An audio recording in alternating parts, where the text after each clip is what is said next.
Porém, investigando o Lucas, ele ia conseguir desmascarar a força-tarefa. O que é algo muito triste mesmo, porque os Rangers, eles eram heróis nacionais. Os Estados Unidos amava os Rangers, as crianças sonhavam em ser Rangers quando crescessem. Você desmanchar, né, um lindo castelo de areia, assim, não é uma coisa, né, legal de fazer. Para quem tem caráter, dói sim. No julgamento da Meias cor de laranja, a defesa disse que mostraram pro Lucas e que eles tinham como provar fotos, o local, e o xerife Bowell se defendeu dizendo que era só umas coisas bem básicas para refrescar a memória dele. Nessa altura, o Lucas já estava começando a ficar com um pouco de medo, porque apesar de todos os problemas dele, burro é uma coisa que ele não era. E baseado nas coisas que a irmã Clem estava ensinando para ele estava começando a compreender que mentindo ele não ia para o mesmo lugar onde provavelmente a Beck estava. O advogado do Lucas achou que a melhor forma de defendê-lo era colocando ele para testemunhar, já que o psiquiatra forense que estava nesse caso diagnosticou o Lucas como sociopata, que quer dizer incapaz de ter sentimentos e insano. Quando termina esse dia, ele volta, né, para a prisão de Georgetown. O advogado conversa com ele, explica para ele que se ele for testemunhar, depois do que o psiquiatra falou, havia uma grande chance de ele ser inocentado sobre esse caso, e ele concordou. O advogado foi para casa, tranquilo, sabendo que a partir do momento em que ele tivesse sentado na cadeira das testemunhas, fazendo as perguntas certas, o júri ia compreender que ele era pancadinho das ideias. Quando chega o dia seguinte, ele fala pro advogado que ele desistiu, que ele não vai testemunhar mais e não quer falar o porquê. O advogado e eu também tenho certeza de que depois que ele foi embora, encheram o ouvido do Lucas. Afinal de contas, ele estava decidido. Ele tinha até feito uns ensaios de, né, como ele ia testemunhar. E ele já estava se sentindo tão à vontade, assim, nos júris, diante das câmeras, que eu não acredito que tenha sido nervosismo ou algo do tipo, não. Eu acho que alguém ou convenceu ou coagiu. A gente já percebeu que o Lucas tinha no xerife Bowell um amigo. Então, ele não queria fazer nada que chateasse esse amigo. Aí, finaliza-se o julgamento e Henry Lee Lucas é sentenciado à pena capital. Ele sai do tribunal sorrindo. Aí um jornalista pergunta para ele, né, Lucas, você recebeu a pena capital, por que você está sorrindo? Aí ele responde, eu consegui o que eu queria. Vá entender, gente doida, né? Mas aí ele não foi transferido para o corredor da morte. Ele continuou na cadeia de Georgetown. E mais pra frente, ele confessa que o Bowell prometeu para ele que enquanto ele estivesse confessando, que não ia permitir que ele fosse para o corredor da morte. Então ele volta lá para mamata em Georgetown. E aí eu pergunto, quem é o louco agora? A desculpa para isso, quem dá é nada mais, nada menos que o espertíssimo Adams, Jim Adams. segurança, chefe dos Rangers. Ele fala que eles devem à população o maior número de casos resolvidos antes da execução do Lucas. E então o que eles começam a fazer? Viajar com o Lucas.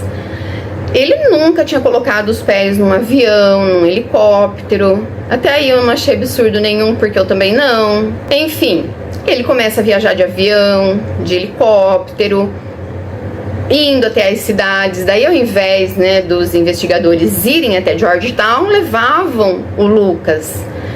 E ele começou a ficar meio arrogantezinho. Ele falava assim: eu vou, mas eu quero TV na minha cela. Ele chegava, a TV estava lá na cela. Quando chegou na cidade de Lubbock, no Texas mesmo, ele levou os policiais, ou os policiais levaram ele, né? Entendamos como queremos, a vários lugares, inclusive a casa de uma garota que havia sido assassinada em 75. O nome dessa garota era Deborah Sue Williams. Ela era recém-casada, tinha casado com 18 anos, filha dos Lemons. A família dos Lemons ficou anos sem nenhuma resposta. Afinal de contas, esse crime aconteceu em 75, o Lucas reapareceu em 83 e foram, né, várias audiências, várias viagens. Isso já era 85, então passaram-se já 10 anos. O crime que foi cometido contra Deb foi tão hediondo, tão bárbaro, que parecia muito mais que era algo pessoal. Porém, o Lucas confessou. O xerife Bowell liga para os Lemons, que no dia seguinte pegam um avião e vão para Georgetown. Quando eles leem e ouvem a fita da confissão do Lucas, eles têm plena certeza e eles falam pro Bowell: não foi ele. Nada do que ele falou aqui tem a ver com o que aconteceu com a nossa filha. Assim, o Lucas falou coisas como, tipo, invadiu a casa. Não, ninguém entrou na casa. A Deb foi atacada saindo do carro. Abriu a porta do carro, ela já foi atacada. Ela foi morta, ela não sofreu violência sexual, coisa que o Lucas adorava falar que fazia, né? Necrofilia. E ela foi arrastada para os fundos. Acho que o imbecil que matou ela queria retardar, né, o encontro do cadáver, só que ele esqueceu da poça de sangue que ele deixou ali. É horrível, horrível. Mesmo embaçando as fotos, dá pra gente ver que a coisa foi feia. Os pais da Deb foram direto pra imprensa, porque eles já estavam tão cansados da polícia de Lubbock não dá importância para eles, não dá importância para o caso. E depois, um papelão desses, de colocar uma pessoa para confessar uma coisa que ela não tinha feito, então eles foram para a imprensa. Aí um jornalista consegue conversar com o chefe da polícia de Lubbock. E ele fala: essa é a conclusão deles. Eu discordo totalmente. Para mim, foi o Lucas. E não vou mais comentar o caso.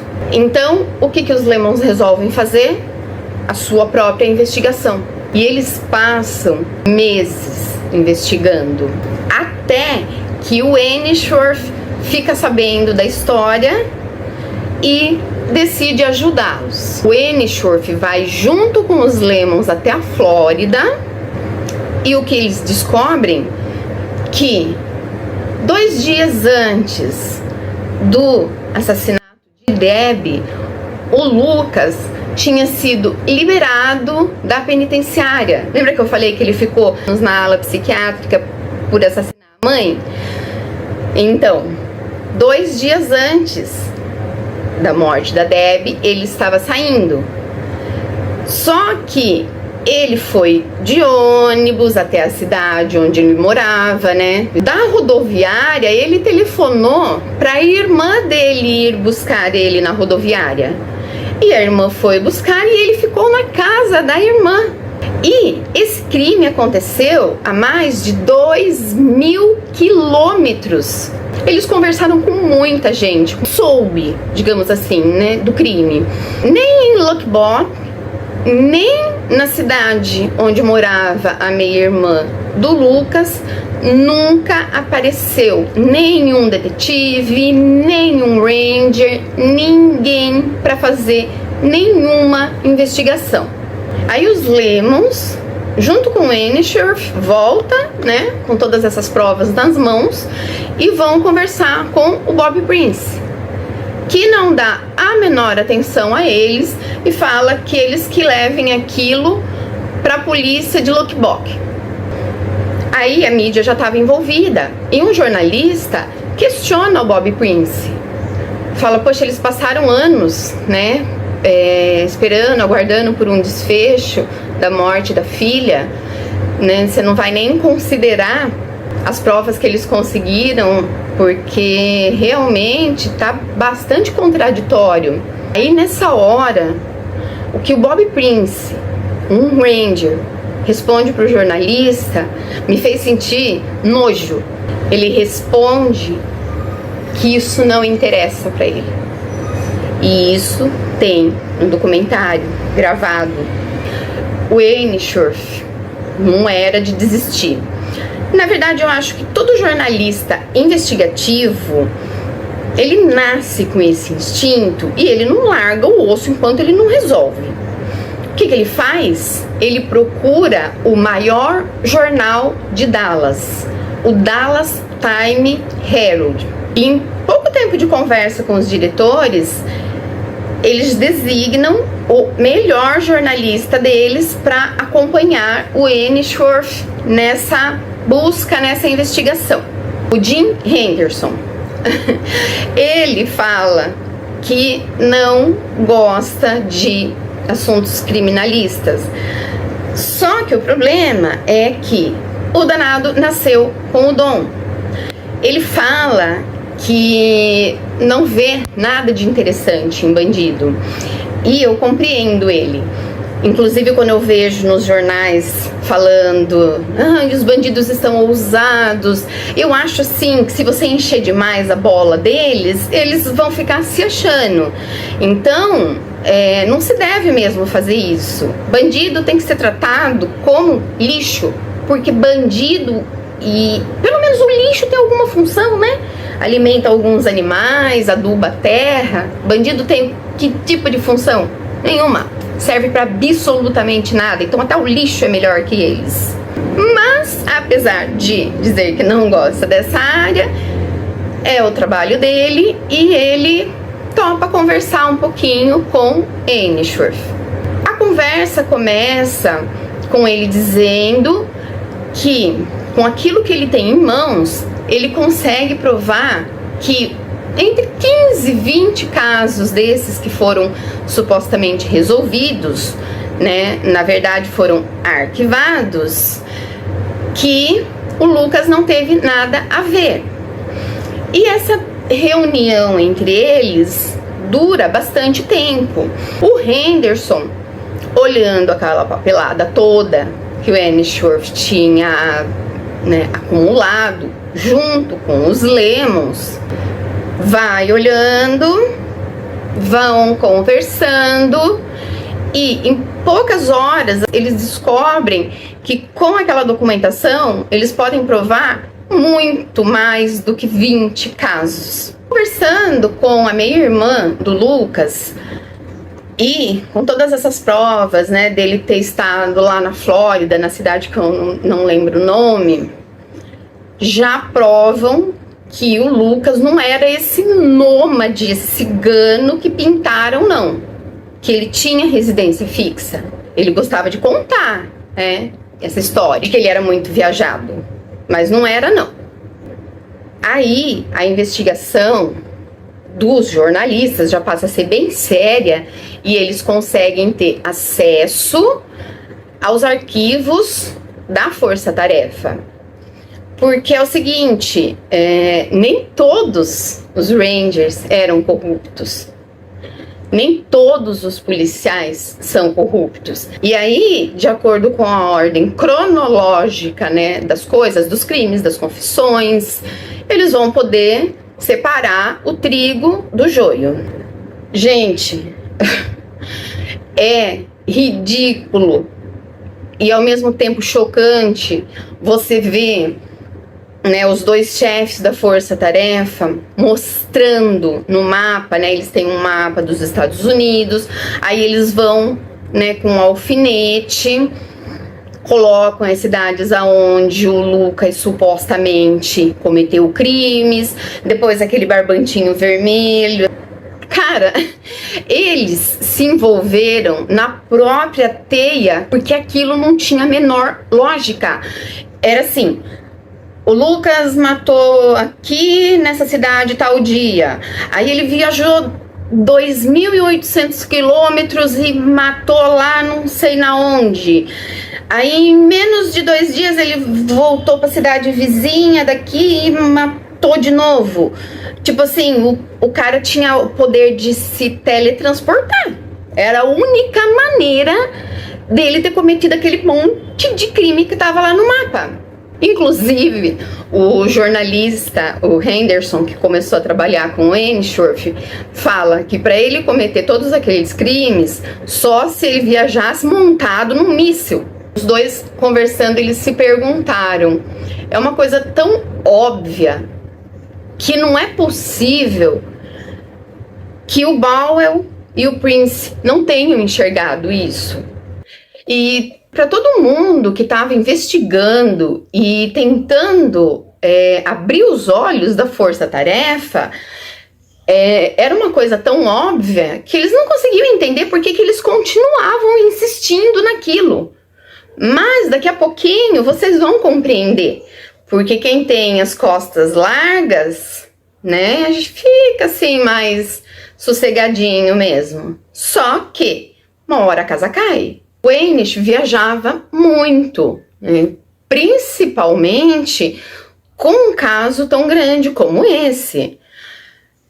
Quando ele retorna de uma dessas viagens, uma janela da casa dele está quebrada. E ele percebe que praticamente nada desapareceu.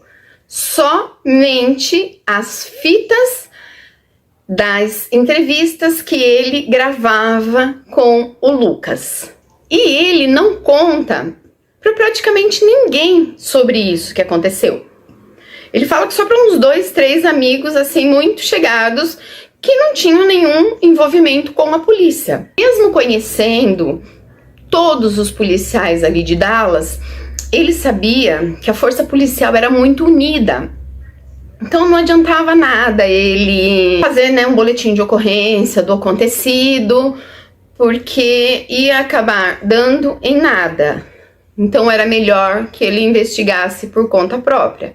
Afinal de contas, capacidade para isso ele tinha. Mais tarde, no dia seguinte que ele chegou dessa viagem, ele vai, né, até a delegacia, até a prisão, na verdade, e ele encontra o Boyle. E o Boyle fala para ele assim: poxa, Hugh, sinto muito. Eu soube que invadiram sua casa.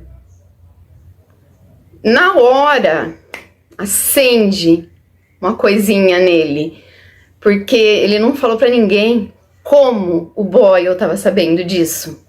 Agora entra um personagem muito importante para essa história. Vic Feazell. Ele é um promotor muito ambicioso. Ele recebe uma ligação dos Texas Rangers dizendo que eles tinham solucionado 3 casos do condado dele e que eles gostariam de levar até lá o criminoso que confessou. Sendo ele um promotor bastante ambicioso, né? Ele almejava crescer na carreira, ele almejava entrar para a política. Então ele pensou, né? Legal, 3 casos assim resolvidos, vai ser uma publicidade gratuita para mim. Ele topou na hora, pode trazer ele aqui sim. Mas quando ele olhou os casos, antes mesmo de falar com o Lucas, e ficou atônito, sem saber o que fazer, porque um dos casos já tinha sido resolvido. A confissão sobre o caso de uma moça chamada Rita Salazar estava totalmente desconexa, e o terceiro, ele fala que estava ainda mais estranho. Como ele já tinha visto na TV falar sobre o Lucas, e qualquer policial, qualquer investigador que se preze, não ia acreditar no cara, né? A essa altura, o Lucas já tinha confessado cerca de 600 assassinatos. E, bocozão do jeito que ele era, como é que ele ia cometer tanto crime em menos de 10 anos e não deixar absolutamente uma pista? Era mesmo coisa de só idiota acreditar. Aí o que o Fizel faz? Ele liga pro Truman. Ele é um investigador que foi designado para trabalhar na promotoria. Então, assim, ele praticamente trabalhava direto com o Fizel. E o Fizel pede para ele nessa ligação que ele tente descobrir onde o Lucas estava na data dos 2 crimes que eles não tinham ainda solucionado, porém a confissão estava muito esquisita. Na época não existia internet, então o que o Truman faz? Ele entra no banco de dados, né? Existia já o computador e assim, cada delegacia tinha o seu, e o seu computador entrava no banco de dados, né? Do estado e do país.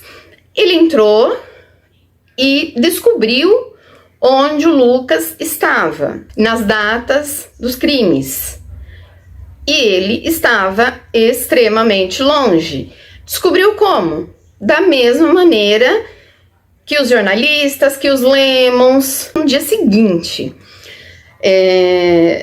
o Truman chega no escritório do Fizel. O Fizel conta que ele estava branco igual um papel, igual um fantasma. E o Fizel já fica em alerta, porque o Truman é mais tranquilão, assim. Então, para ele ficar naquele estado, a coisa era feia. Aí o Truman conta para ele que ele tentou acessar o banco de dados nacional para tentar conseguir mais informações sobre o Lucas. E assim que ele digitou o nome do Lucas, apareceu a mensagem de arquivo inapropriado, acesso negado. Quando o Truman conta isso pro Fizel, o Fizel fala que o coração dele gelou, porque aquilo significava que tinha gente muito grande, muito poderosa envolvida naquilo. O Fizel conta que ele sentiu um medo absurdo na hora, porque quando se descobre que cachorro grande tá aprontando, o ataque é violento, né? Bom, na chamadinha que eu fiz do vídeo, eu avisei. Então, bora lá. Linda Erin, a primeira mulher a entrar para o departamento de homicídios da polícia de Dallas. É óbvio que uma mulher que se empenha para entrar numa carreira dessas, e naquela época principalmente, ela ia dar a sua vida pela profissão. A Linda, ela tinha muitos casos de homicídio mesmo resolvidos, muito mais que qualquer um do departamento dela. E inclusive, né, eles passam por avaliações. A avaliação dela dos últimos 4 anos, ela tinha resolvido, fechado com honras 94% dos casos que foram para ela. E isso é considerado muito, muito mesmo. Ela, quer dizer, né, o departamento dela também foi acionado porque o Lucas tinha confessado um crime, um assassinato de uma mulher em Dallas. Então, o chefe designou ela para ir até lá. Afinal de contas, tratava-se do maior SK de todos os tempos. A Linda foi e ela fez exatamente o que um investigador deve fazer. Ela entrou, cumprimentou, sentou e ouviu. Bem diferente dos outros interrogatórios que a gente vê, onde os policiais falam mais do que o interrogado. Para dar dicas, né? Enfim, quando ela volta, ela fala para o supervisor dela que ela não acreditou em uma única palavra do que aquele cara tinha falado. Então, o supervisor dela, que confiava nela de olhos fechados, pede para que ela monte um caso totalmente fictício. A Linda conta que ela se sentiu assim um pouco incomodada no começo, porque não era correto, né? Ela estaria mentindo e ela trabalhava certinho. Mas, diante das circunstâncias, ela falou que topava qualquer coisa para descobrir o que estava acontecendo ali. Então a Linda começa a trabalhar nisso, né? Ela pede ajuda de alguns colegas. Depois de uns poucos dias, tá lá, montado um dossiê. E aí ela volta para Georgetown. Aí ela dá uma assim de, né, desligada e esquece ali, né, o dossiê na mesa, com o Lucas na sala, e aí ela vai, sai tomar um cafezinho. Quando ela volta pra sala para interrogar ele, o Lucas sabia de todos os detalhes do crime, aonde ele pegou a moça, qual carro, que roupa usava, como ele matou, como ele deixou. Ela sai de Georgetown horrorizada. E quando ela chega no departamento dela, ela fala pro supervisor dela: a casa vai cair. O Fizel, desde criança, ele conta que era fã dos Rangers, como a maioria dos meninos lá nos Estados Unidos, né? Eu acredito até que umas meninas assim mais maluquinhas como eu também sonhavam em um dia os Rangers aceitarem mulheres para trabalhar com eles. E ele era filho de pastor. Então, né, normalmente o que acaba acontecendo? Os pais dão um jeitinho de empurrar os filhos para a profissão que eles querem. Naquela época era muito, muito, muito comum isso, né? Hoje que a gente é um pouquinho mais rebelde, fala, não quero fazer isso, quero fazer tal coisa. E ele acabou sendo ordenado, tal, mas como ele nasceu para ser policial, não teve jeito. Aí ele entrou para a polícia e o capitão dele falou para ele: Fizel, vai fazer uma faculdade. Assim que ele se formou, assim que ele concluiu a faculdade, ele já se tornou promotor. Normalmente, né, tem que subir uns degrauzinhos assim, mas ele realmente era muito bom. Só que por mais que ele quisesse, para não arrumar problema para ele, não dava para fechar os olhos diante daquilo que estava acontecendo. Ainsworth fica, né, sabendo, eles são todos assim interligados, e ele já tinha admiração pelo Fizel. Quando ele descobre que o Fizel não vai deixar aquilo quieto, ele vai até o Fizel e fala para ele que pode contar com ele para qualquer coisa, porque ele já tem bastante material para dar um peteleco lá naquele monte de dominós que vão caindo. O Annie Schorf mostra para ele todo o material que ele, que o Reynolds, que os Lemons juntaram. Aí ele consegue entender que a situação é ainda maior, mais grave do que ele imaginava. Então eles foram, né, até o Dallas Times Herald e ficaram horas conversando sobre publicar ou não aquilo tudo, porque é uma situação muito delicada, gente. Imagina o dilema deles. Os Rangers eram heróis e, de repente, aquela matéria ia acabar de uma vez por todas com a reputação deles. E é uma coisa difícil de fazer, até porque, como eu disse, nem todos são corruptos. Macular a imagem dos Rangers era uma coisa muito séria. Além de tudo, ia tirar a esperança de muita gente. Só que, por outro lado, ia abrir os olhos de muita gente. Aí, no dia 14 de abril de 85, eles resolvem publicar a primeira página inteirinha, uma foto enorme do Lucas com o título SK ou mentiroso? Aquilo cai, né, sobre a população como uma bomba. Não se falava em outra coisa. Os Rangers ficaram furiosos, com toda razão, só que eles não deviam ter ficado furiosos com quem publicou a reportagem. Eles deviam ficar furiosos com os poucos que realmente macularam a imagem deles. E o departamento policial de Dallas praticamente soltando fogos, estourando champanhe. Nessa matéria foi divulgado inclusive o caso fictício que eles montaram para pegar o Lucas na mentira. Foi um auê. Os membros da Força Tarefa choramingaram que tinham aberto as portas, né, de Georgetown para que o Annie Schorf trabalhasse, e ele deu as costas para ele, denegrindo a imagem da justiça.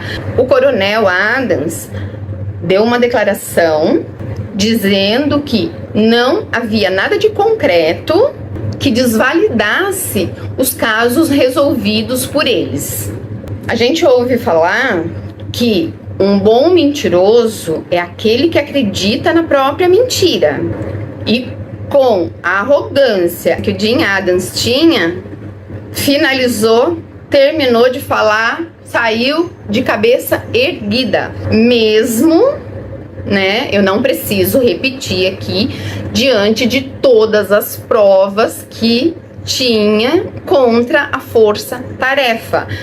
Não era contra os Rangers, não era contra a polícia, era contra aquela força-tarefa, que ela foi criada para organizar a bagunça das confissões do doido do Lucas, e eles acabaram metendo os pés pelas mãos e quiseram eles mesmos investigar, e deu no que deu. Provas mais do que suficientes para expor a má, ou melhor, a péssima conduta que eles tiveram. Fizel, depois, né, dessa bomba, conseguiu um mandado para levar o Lucas até o Waco, condado dele, e colocar o Lucas diante de um júri.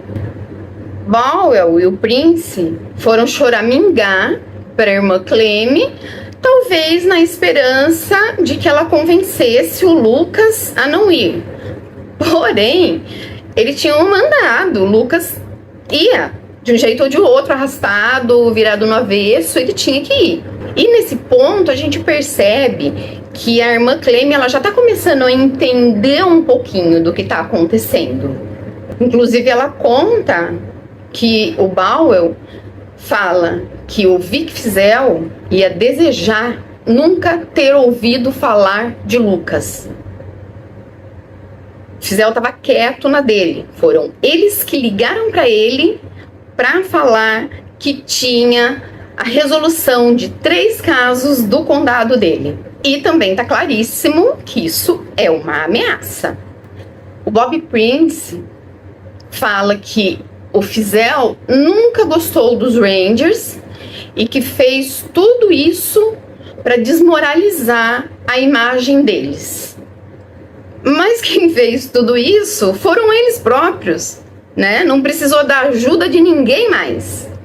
A Clem, ela era tão simples, tão humilde, né, que ela foi visitar o Henry na cadeia de Waco. E quando ela volta, ela comenta que o Lucas não tá nada bem, que ele comeu um sanduíche com tomate e ele odeia tomate. Quando começou a sessão, o Lucas contou histórias totalmente diferentes das que ele vinha contando nos últimos 2 anos. Ele contou que ele não tinha cometido todos aqueles crimes e que os policiais da Força Tarefa facilitavam as coisas para que ele confessasse.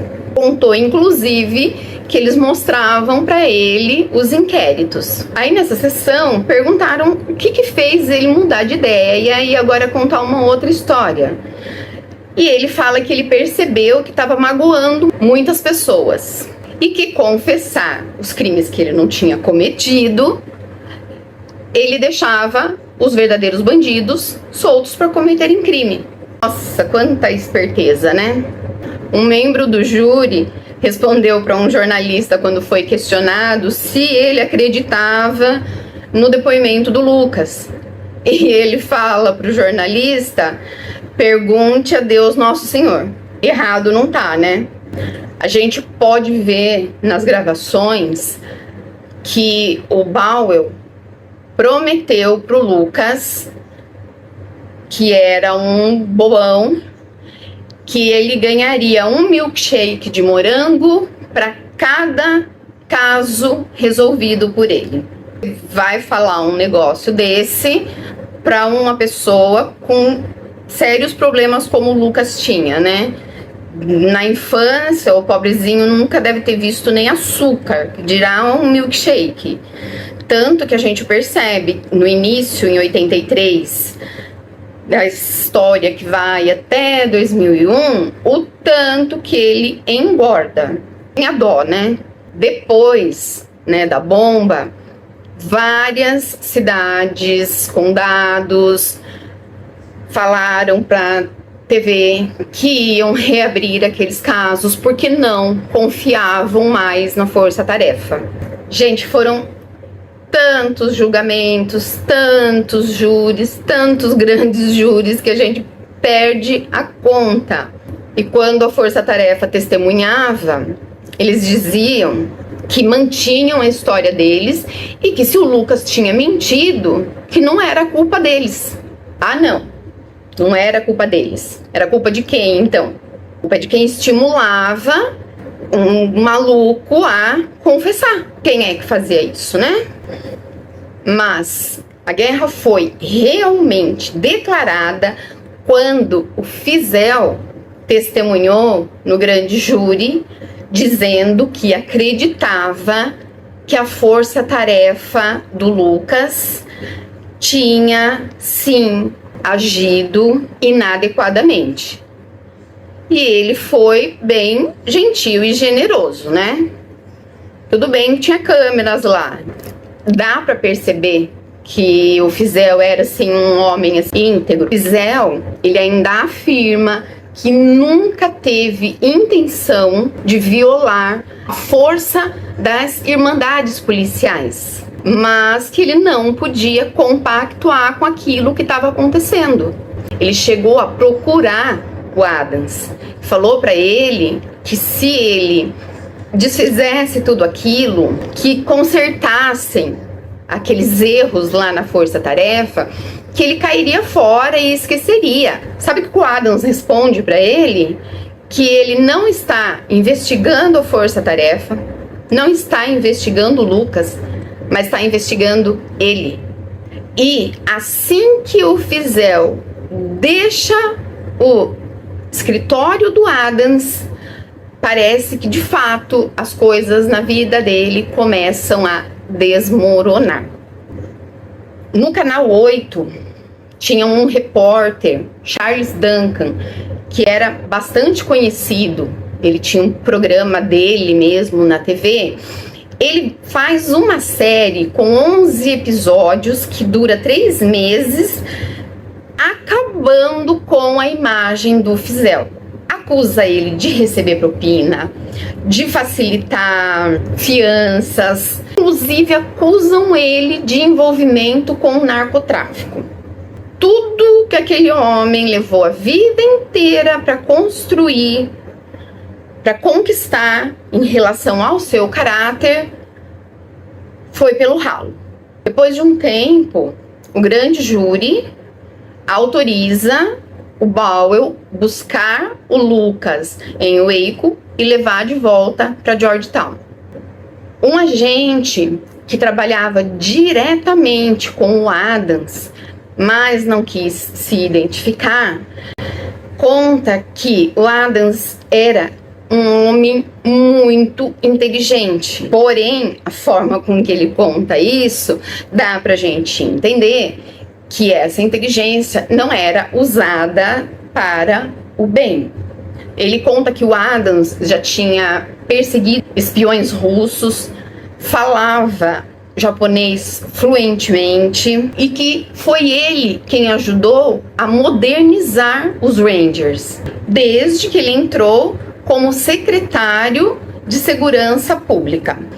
E que, antes disso, ele havia sido o segundo no comando do FBI, quer dizer, o subdiretor. O que aconteceu para esse homem decair tanto, né, de subdiretor do FBI a chefe de segurança pública? Vamos descobrir. Por abuso dos direitos constitucionais, ele ficou frente ao Comitê de Inteligência do Senado e foi, gentilmente, convidado a se retirar do FBI. Então, quer dizer que agora ele estava usando os mesmos truquezinhos sórdidos que ele usou quando estava no FBI contra o Fizel. Quem mais podia ser? Que junto com a sua esposa Bernie deram uma entrevista para contar tudo o que estava acontecendo com um promotor, que sempre foi considerado um homem íntegro. Eles contaram que colocaram escuta na casa deles, grampearam o telefone, mataram o cachorro dele, porque enquanto eles estavam subindo no poste para fazer o grampo no telefone, o cachorro não parava de latir. Uma vez, a Bernie percebeu que tinha alguém sondando a casa e ela saiu para ver o que estava acontecendo. E ela contou que esse homem que estava espionando a casa saiu correndo e entrou naqueles dutos de escoação. Sabe, tipo essas manilhas de concreto grandonas, né, que a gente tem aqui, são subterrâneas. Lá eu não sei se o terreno é regular. Essas manilhas são colocadas até assim aparentes. E ela conta que ela reconheceu o homem que estava lá, que ela já tinha visto ele várias vezes no gabinete do marido. Ele era um policial. Fizel começou a receber um monte de ligações com ameaças, né, daquele tipo, pode encomendar seu caixão, enfim. O Truman, quando essas coisas começaram a acontecer, ele passou a escoltar o Fizel e foi por vontade própria, tá? O Fizel não pediu para ele fazer isso, mas ele escoltava o Fizel toda noite até a casa dele, porque ele estava com medo real de que matassem ele. No dia 17 de outubro de 1986, o Fizel conta que levou um baita de um susto. Ele tá chegando no tribunal e de repente chegam carros atrás dele, assim, cantando pneu e as portas abrindo antes mesmo do carro parar. Um circo. E alguns agentes do FBI vão algemando ele enquanto leem os direitos dele. entram com ele no tribunal para acompanhar ele até o gabinete dele e depois disso saem com ele de lá e levam ele até o Tribunal Federal. Enquanto isso, em torno de uns 15 agentes vão até a casa dele e vasculham tudo. Mexem no freezer, caixa de cereal, nos brinquedos das crianças. Eles encontram, gente, isso foi, ó, eles encontram uma seringa no kit de médico do filho mais novo do Fizel, etiquetam como apetrecho de narcóticos e levam, tá? Eles levam. Eles fizeram um circo tão grande que depois que foi descoberto, só desmoralizou e ridicularizou eles isso. Parecia até que eles estavam prendendo, sei lá, Bonnie e Clyde, Al Capone. E quem estava lá novamente? O Canal 8. O Charles Duncan. Fizel sai algemado. Aí ele faz um sinalzinho assim de positivo para os jornalistas e ele fala: vocês sabem o que está acontecendo e eu vou conseguir provar. É bem engraçado, né, ver o que as pessoas são capazes de fazer quando elas estão desesperadas, né? O julgamento do promotor Fizel dura cerca de 5 semanas e, diante de nenhuma prova concreta, afinal de contas, né, uma seringa de brinquedo não é prova de nada, ele é liberado. Pelo contrário, advogados que eles chantagearam para depor contra o Fizel sentaram na cadeira da testemunha e contaram que foram coagidos e ameaçados pelo fisco. E se eles não depusessem contra o promotor, que o fisco ia dar um jeito de provar que eles estavam sonegando. Porém, como eles eram homens íntegros, não tiveram medo. Então se fizeram de besta, sentaram na cadeira das testemunhas e, ao invés de testemunhar contra o Fizel, testemunharam a favor. Então, eles mais que quebraram a cara. Enquanto acontecia tudo isso, o Lucas disse que não ia mais confessar aquilo que ele não tinha feito. E que o Lucas fala que não vai mais confessar o que ele não fez, para onde que ele vai? Para o corredor da morte. O Fizel, muito magoado, ele conta que ele queria processar o FBI, queria processar os Rangers, porém eles tinham imunidade. Então o que ele resolve fazer? Processar o Canal 8 por calúnia e difamação, porque além de corruptos, eles eram burros, sem prova alguma, com base em nada. Então tudo que se baseia em nada despenca. Agora que a investigação contra o Fizel, né, estava encerrada, ele podia ter acesso a toda a documentação. São muitas coisas, né? E ele foi, investigou, analisou cada papelzinho e ele descobriu que ele foi indiciado por nada mais, nada menos do que as acusações sem fundamento do Canal 8. Porque o Canal 8 começou a atacar o Fizel sem prova nenhuma, do nada, de graça. E quem teria tanto poder para obrigar uma emissora de televisão tão grande a fazer tal absurdo? Sim, ele mesmo, Jim Adams, o ex-segundo do FBI, mas ele ainda tinha muitos amigos poderosos. Afinal de contas, o FBI é uma agência enorme, então não ia ter só um corrupto. Sabe o que é que deu tudo isso? Deu que o promotor Vic Fizel entrou para o Guinness Book como o homem que recebeu a maior indenização por calúnia e difamação, valor de 58 milhões de dólares.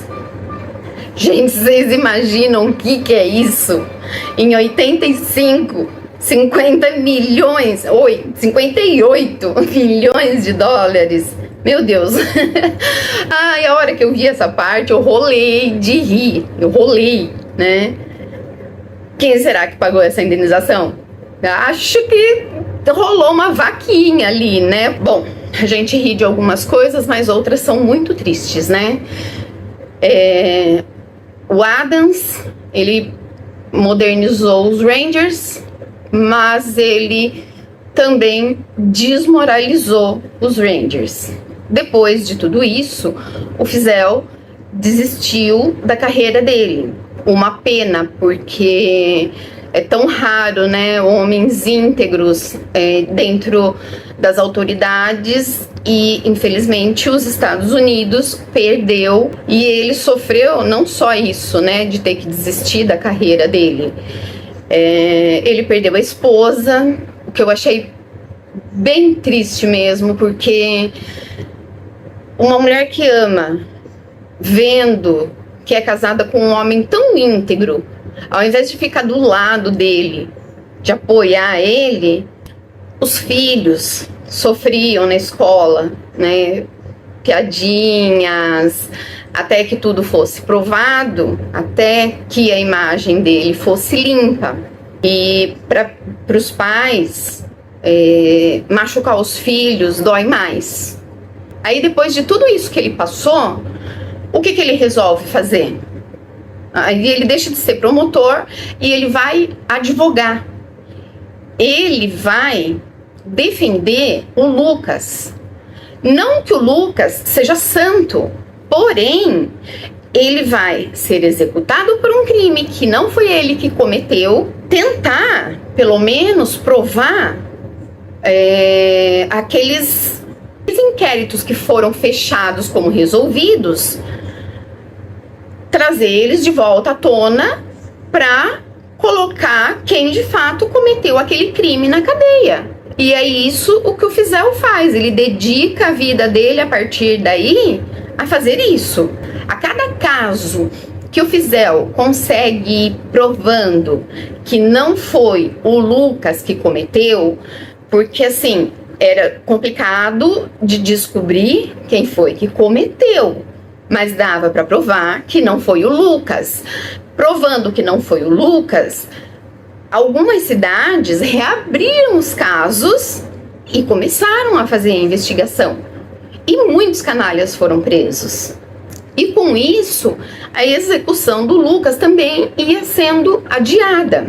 Só que, do nada, ressuscita dos mortos a Beck, dando uma entrevista à CNN, dizendo que quando descobriu que havia sido esquartejada, que tomou um susto. E o Lucas, depois de um tempo, ele começou a bater que a Beck estava viva. O Fizel queria muito acreditar nisso, porque ele tinha tanta pena de tudo que o Lucas tinha passado, que se ele conseguisse provar que a Beck estava viva, o Lucas ia poder ser livre.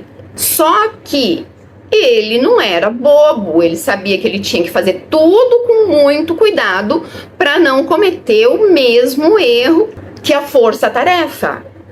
E ele quase cometeu, porque ele chegou numa entrevista a dizer que ele acreditava 100% que aquela mulher era Beck, mas que ia esperar o DNA para confirmar que ele estava certo.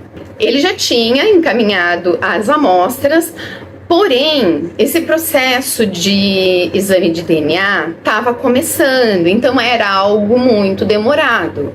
Então, ele pede... Eu não consigo acreditar, sabe, que depois de tudo ele ainda confiava no caráter desse cidadão. Mas ele pede ao Bob Prince que ajude a acelerar aquilo. que o Bob Prince faz? Sugere a ele colocar a Beck sob juramento. Ele fala que assim eles iam descobrir mais rápido a verdade. Só que Fizel também não era bobo e sacou na hora. Se colocassem aquela mulher que estava alegando ser a Beck sob juramento e depois saísse o teste de DNA e ela não fosse a Beck, ela ia ser processada por perjúrio. Na entrevista, o Prince fala que ele fez isso porque ele tinha certeza absoluta de que a Beck estava morta. Afinal de contas, bem lá no comecinho, quando o Lucas levou eles até a cena, né, do que aconteceu com a Kate, quando levou eles até as partes da Beck, nada havia. Então, de fato, o Lucas guiou eles. Desses 2 crimes e do assassinato da mãe do Lucas, eu particularmente não tenho a menor dúvida de que de fato foi ele que cometeu. E o Bob Prince sabia disso. Então, se ele tivesse conseguido passar a perna no Fizel e feito a moça dar o depoimento dela, ele ia dar uma viradinha de jogo, né? Ele podia alegar que o Fizel pegou uma mulher qualquer que se fez passar pela Beck. Diante disso, o Fizel pensou, que eu acabei de falar, né? Se o Prince fez essa proposta, é porque ele tem certeza absoluta que a Beck está morta. Então eu vou colocar a suposta Beck contra a parede. Então ele vai até ela para dar um ultimato. No dia que ele faz isso, ele leva a Bernie com ele. Eu acho que quando isso aconteceu, ainda não tinha, né, havido o divórcio dos dois. Eles não colocam essas coisas em ordem cronológica. Eu tentei colocar, que eu quero resumir, né? Eu gosto de trazer conhecimento, não de confundir a cabeça de todo mundo. Embora essa história seja tão maluca, né? Mas aí é bom, assim, vocês assistem várias vezes e me ajuda. Se bem que eu só tenho a agradecer tudo que vocês fizeram por mim no meu último vídeo, inacreditável. Inclusive, né, os haters já começaram a aparecer e aquelas pessoas que conseguem ler na gente que o que a gente está fazendo é tentar fazer o bem, me defenderam. Nem precisei me dar ao trabalho de fazer isso. Então eu sou muito grata, tá? Então assiste mais de uma vez aí pra entender bem direitinho. Vou enrolar um pouquinho mais vocês. Tá, então voltando. Quando eles chegam onde a Beck tá hospedada, aparentemente é um trailer, né? Não é um hotel. Ele pede para que a Bernie vá dar uma olhadinha assim nas bagagens da Beck, enquanto ele tá lá conversando com ela. Aí a esposa dele, lá eu acredito que já tinha celular, né? Aqueles tijolões assim. Eu lembro de ter visto em filmes mais antigos, eles já tinham sim. A Bernie liga para ele e conta para ele que achou um calhamaço de cartas que a Beck e o Lucas trocavam e que nessas cartas, dando assim, né, uma olhada por cima, porque ela não ia conseguir ler tudo, o Lucas passava informações para essa moça, por isso ela sabia tanto da vida da Beck, mas não era a Beck. Olha que loucura, gente. Então, aí a moça admite que não é a Beck E a gente descobre que o Lucas é um belo de um pilantra e não o bocó que ele queria se fazer parecer. Quanto às lesões do cérebro, sim, realmente, de fato, ele tinha essas lesões. Porém, lóbulo frontal, lóbulo temporal, né, não atinge a capacidade da pessoa de discernir o que é certo, o que é errado. Ele não vai ter, assim, compaixão, né? A gente, quando vê uma situação triste, a gente, né, sente pena, se coloca no lugar da pessoa, gente normal, né? Isso ele não tinha, e não era culpa dele, isso foi culpa da mãe dele. Outra coisa que ele não tinha era controle sobre os impulsos.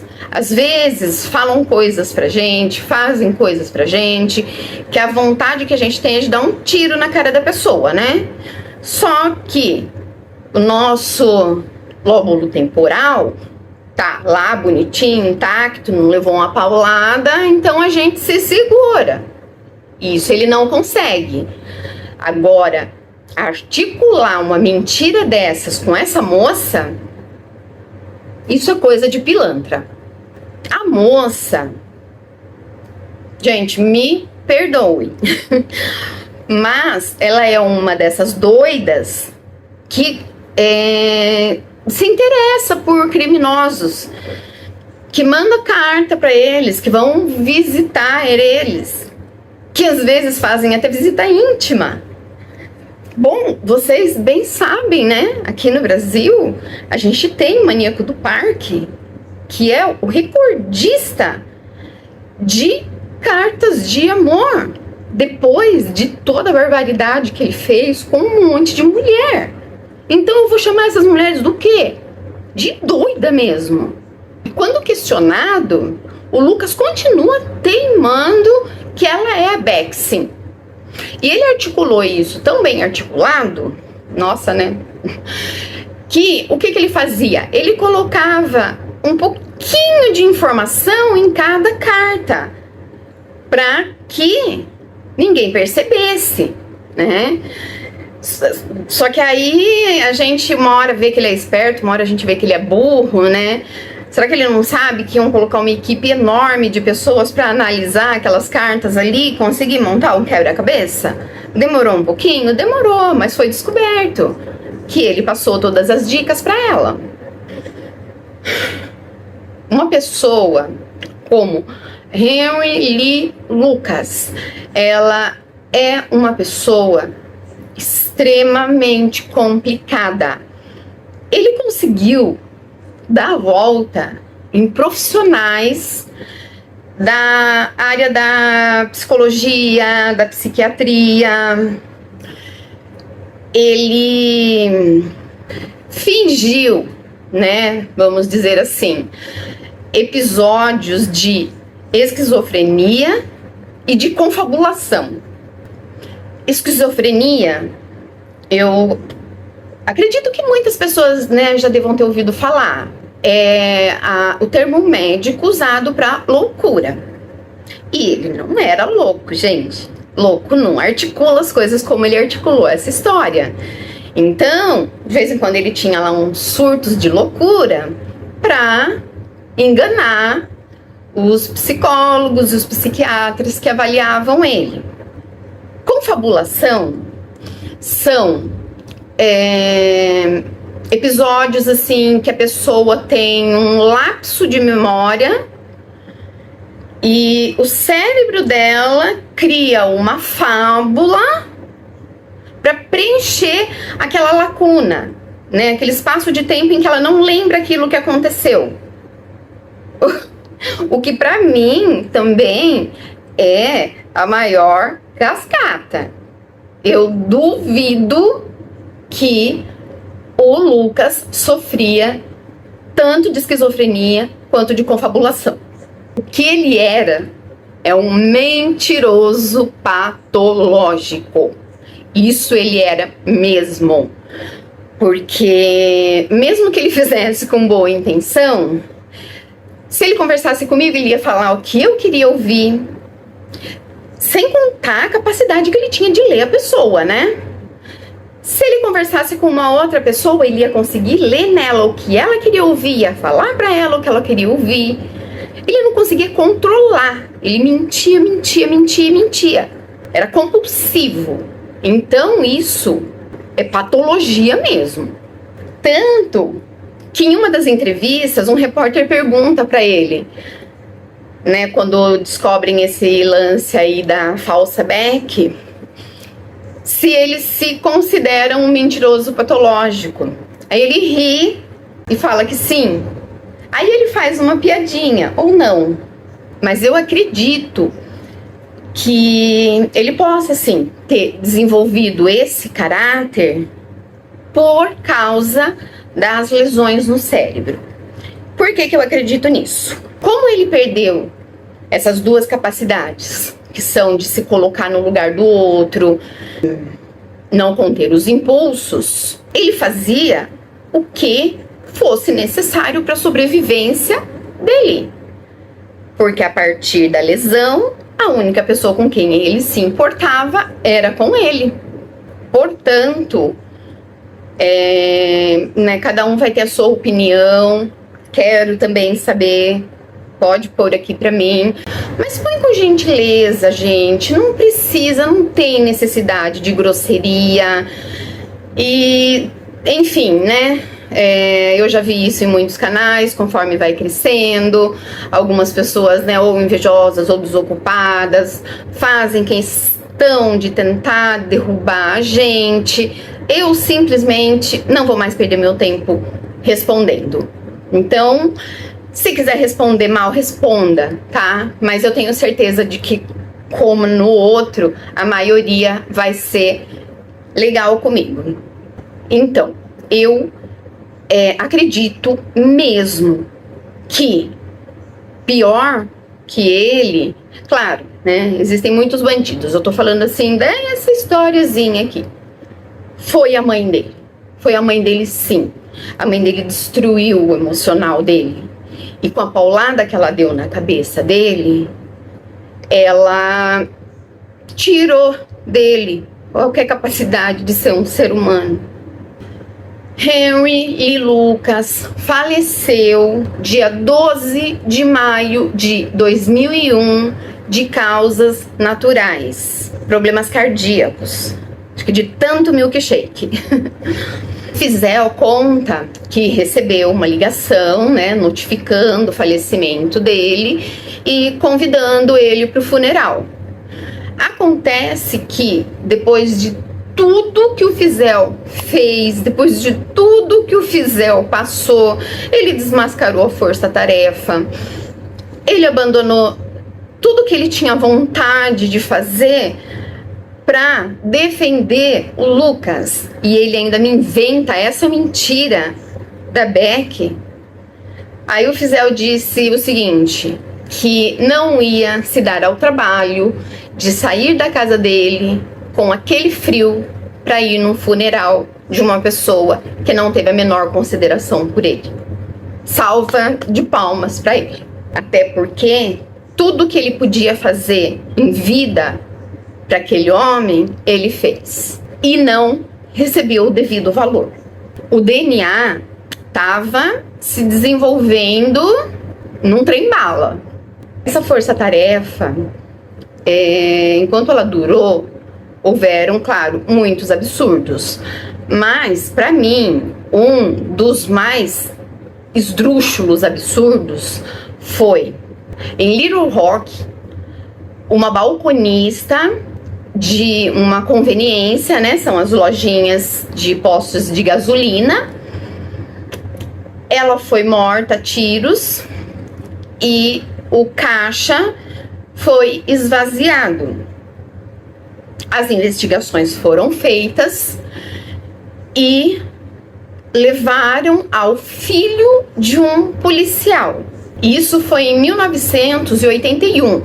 Aí, o crime, o julgamento, foi quando a força-tarefa já estava fazendo sucesso.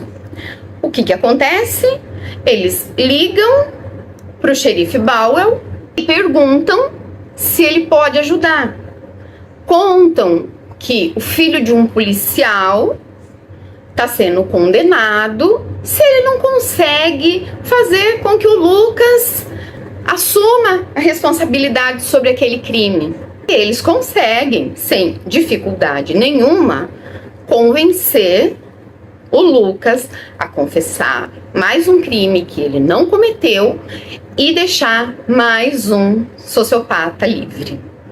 Porém, como a maioria dos casos foi anulada, aqueles que tiveram boa vontade reabriram os casos e investigaram.